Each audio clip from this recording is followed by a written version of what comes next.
subscribe and don't forget to press the bell icon to get notified whenever we upload a new video. ये भी वाजे किया कि भारत बुनियादी तौर पर पीस चाहता है इस दुनिया में भी और अपने रीजन में भी, मगर उन्होंने ये बात खुलकर कही कि इसका मतलब ये हरगिज़ ना लिया जाए कि भारत कंप्रोमाइज़ करेगा। भारत के कुछ अपोजिशन के लोग और कुछ मीडिया के लोग सोशल मीडिया पर कुछ दिनों से ये प्रोपेगेंडा कर रहे हैं कि प्राइम मिनिस्टर नरेंद्र मोदी खामोश हैं और खुल के बात नहीं कर रहे और चीन भारत की टेरिटरी में घुस आया है। प्राइम मिनिस्टर नरेंद्र मोदी ने कुछ घंटों बाद ही कौम को बता दिया था कि चीन का ये रवैया नाकाबिले कबूल है और भारत इसका भरपूर तौर से जवाब देगा। उन्होंने ये खुलकर कहा कि भारत की जो कैपेबिलिटीज़ हैं अपने किसी भी दुश्मन से निपटने के लिए वो बहुत बढ़ चुकी हैं। तकल्लुफ़ तज़िये में मैं बातचीत करूंगा चीन की कम्युनिस्ट पार्टी के उन रवैयों के हवाले से जो रवैये अब पूरी दुनिया में मुस्तरद किए जा चुके हैं, जो रवैये पूरी दुनिया में रिजेक्ट हो चुके हैं। जब मैं पूरी दुनिया की बात करता हूं तो मेरी मुराद खुद चीन के लोग भी हैं। चीन के लोग भी चीन की कम्युनिस्ट पार्टी की इन हरकतों से अब उकता चुके हैं। इसकी एक मिसाल हांगकांग के प्रोटेस्ट हैं। हांगकांग जो चीन का हिस्सा भी है और चीन का हिस्सा नहीं भी रहना चाहता, इस कम्युनिस्ट पार्टी के रवैयों की वजह से वो ये बता रहे हैं कि वो चीन की इन हरकतों से खुश नहीं हैं। यही हाल ताइवान का है, यही हाल वियतनाम का है, यही हाल साउथ कोरिया का है। उस पूरे रीजन का यही हाल है कि जितनी सीनो नेशंस हैं वो भी चाइना की किसी किस्म की बालादस्ती नहीं चाहते, क्योंकि चाइना की बालादस्ती का मतलब है कम्युनिस्ट पार्टी ऑफ चाइना की बालादस्ती। अब कोई सूरत नहीं है कि भारतीय अवाम, भारतीय जनता चीन की कम्युनिस्ट पार्टी और चीन की रजीम पर 1% भी ट्रस्ट कर सके। इससे पहले कि मैं आज प्राइम मिनिस्टर नरेंद्र मोदी की ऑल पार्टीज़ मीटिंग का अहवाल आपके साथ शेयर करूं, मैं ये बताना चाहता हूं कि आज के मेरे शो में एपॉक टाइम और NDTV जो अमेरिका में मीडिया आउटलेट्स हैं उन चीनी बहन भाइयों के हैं जो अपनी ही चीनी कम्युनिस्ट पार्टी से तंग आए हुए हैं, उनकी मैं स्पेशल न्यूज़ रिपोर्ट्स आपके साथ शेयर करूंगा।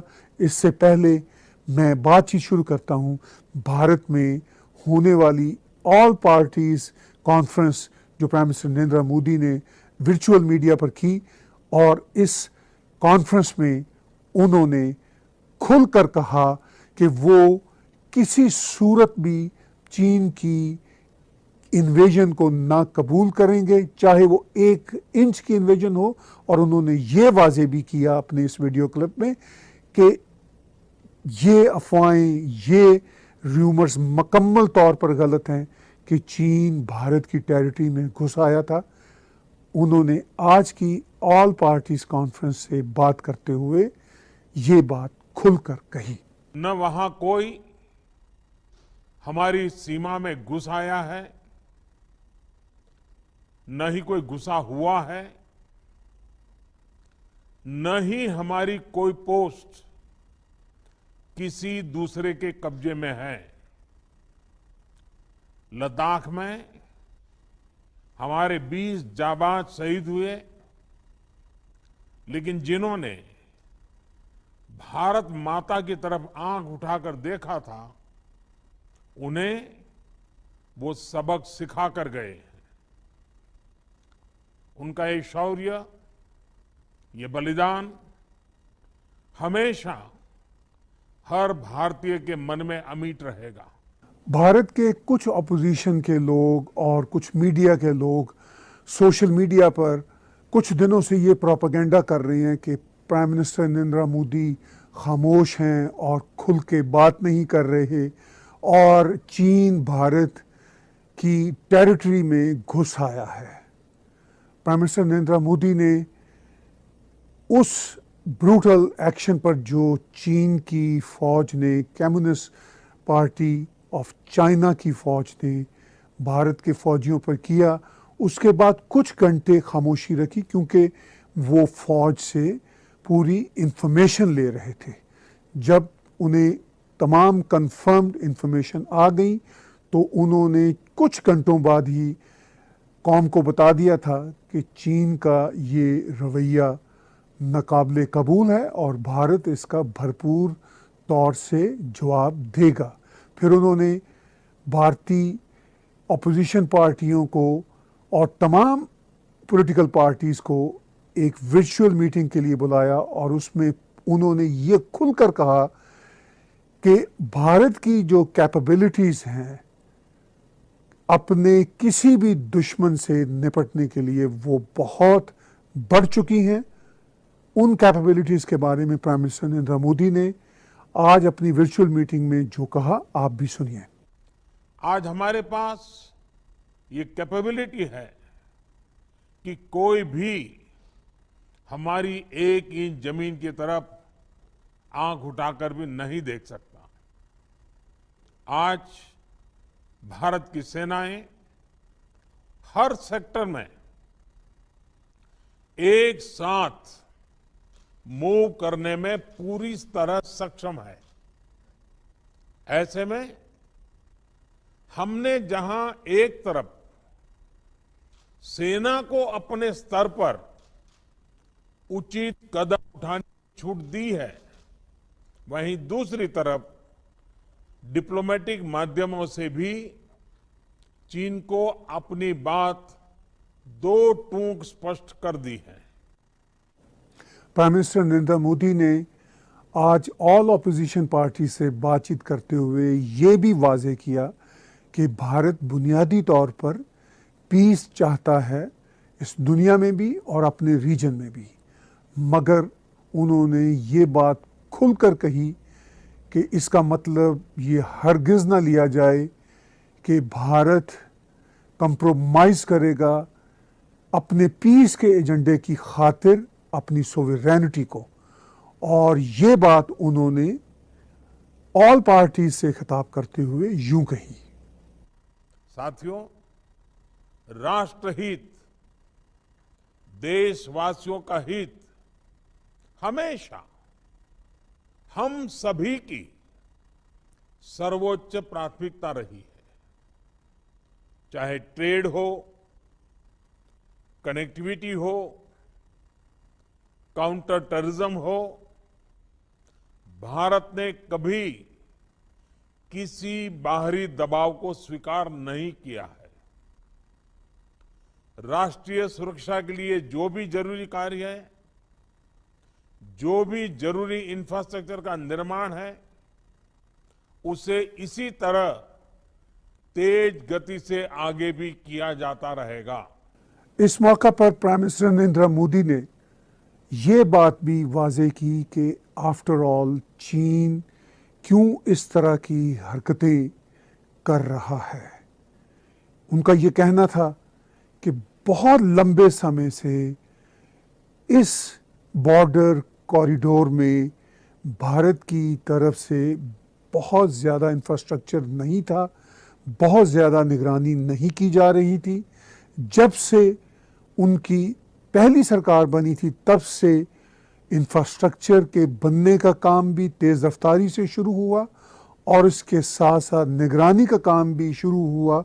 तो चीन को तब से ये बात खटक रही थी और इसी इंफ्रास्ट्रक्चर की वजह से चीन इस पेशरफ्त को रोकना भी चाहता है और भारत की कैपेबिलिटीज़ भी मज़ीद बढ़ गई हैं कि वो अब चीन के किसी किस्म के मदाखलती रवैये को रोक सके। अपनी तकरीर में प्राइम मिनिस्टर नरेंद्र मोदी ने ये बात इन शब्दों में कही। नए बने हुए इंफ्रास्ट्रक्चर की वजह से खासकर एलएसी में अब हमारी पेट्रोलिंग की कैपेसिटी भी बढ़ गई है। पेट्रोलिंग बढ़ने की वजह से अब सतर्कता बढ़ी है और एलएसी पर हो रही गतिविधियों के बारे में भी समय पर पता चल रहा है। जिन क्षेत्रों पर पहले बहुत नजर नहीं रहती थी, अब वहां भी हमारे जवान अच्छी तरह से मॉनिटर कर पा रहे हैं, रिस्पॉन्ड भी कर पा रहे हैं। अब तक जिनको कोई पूछता नहीं था, कोई रोकता टोकता नहीं था, अब हमारे जवान डगर डगर पर उन्हें रोकते हैं, उन्हें टोकते हैं। बेहतर हो रहे इंफ्रास्ट्रक्चर से एक मदद ये भी मिली है कि हमारे जवान जो उस कठिन परिस्थिति में वहां तैनात रहते हैं, उन्हें साजो सामान पहुंचाने में आसानी हुई है। इस मौका पर चीन की कम्युनिस्ट पार्टी के स्पोक्सपर्सन ने मीडिया से बातचीत करते हुए ये कहा कि भारत ही इस सारी कार्रवाई का जिम्मेदार है, लेकिन साथ साथ इस उम्मीद का इजहार भी किया कि चाइना और इंडिया के बीच जो बातचीत चल रही है, उस बातचीत के नतीजा में जो ये कॉन्फ्लिक्ट है वो रिजॉल्व होगा। और इस कॉन्फ्लिक्ट के रिजॉल्व होने के साथ साथ उन्होंने इस उम्मीद का इजहार भी किया कि तल्लुकात भी मामूल पर आ जाएंगे। लेकिन दूसरी तरफ भारत में कंट्री वाइड प्रोटेस्ट हो रहे हैं। इंडियन साइड में ये बात खुलकर की जा रही है कि चाइना की तमाम गुड्स का बायकॉट किया जाए इंडिया में, और उस बायकॉट में किसी किस्म की चीनी अशिया की खरीदो फरोख्त ना हो। और इस वक्त भारत में गम गुस्से की जो फ़ज़ा है वो बहुत ही ज़्यादा अपने इंतहा को छू रही है। अगर हम इंटरनेशनल कम्युनिटी पर निगाह दौड़ाएं तो सबसे इम्पॉर्टेंट मुल्क अमेरिका के सेक्रेटरी माइक पॉम्पियो ने खुलकर एक ट्वीट देते हुए कहा, जैसा कि आप स्क्रीन पे उनकी ट्वीट देख रहे हैं, we extend our deepest condolences to the people of India for the lives lost as a result of the recent confrontation with China. We will remember the soldiers' families, loved ones and communities as they grieve.